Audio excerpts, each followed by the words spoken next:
Hi guys, আমি সুমি শিকদার চলে এসেছি একটা স্কিন গ্লোয়িং টিপস নিয়ে তো শেয়ার করতে তোমাদের সঙ্গে। চলো দেখি কী কী নিয়েছি।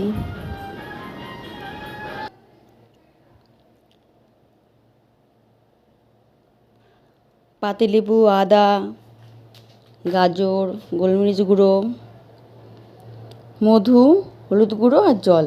বিশ্বাস করো, যেহেতু আমি একটা বিউটিশিয়ান, সবসময় চেষ্টা করি স্কিনটাকে ভালো রাখার। যদি আমার স্কিনটাই যদি ভালো না থাকে তাহলে তোমাদের কী করে বলবো। তো সেই জন্য চেষ্টা করি সবসময় আমার নিজের স্কিনটাকে ভালো রাখার। তো এটা এতটাই কার্যকরী, প্রতিদিন সকালে যদি এটা খাওয়া যায় খুবই খুবই ভালো। আর স্কিনটা গ্লো করবে, এটা আমাকে বিশ্বাস করতে পারো।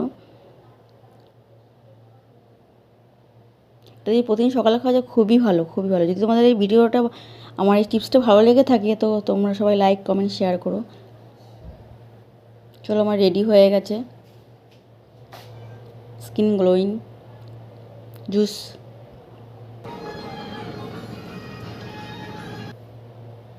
চলো রেডি, খেতে হেভি টেস্টি।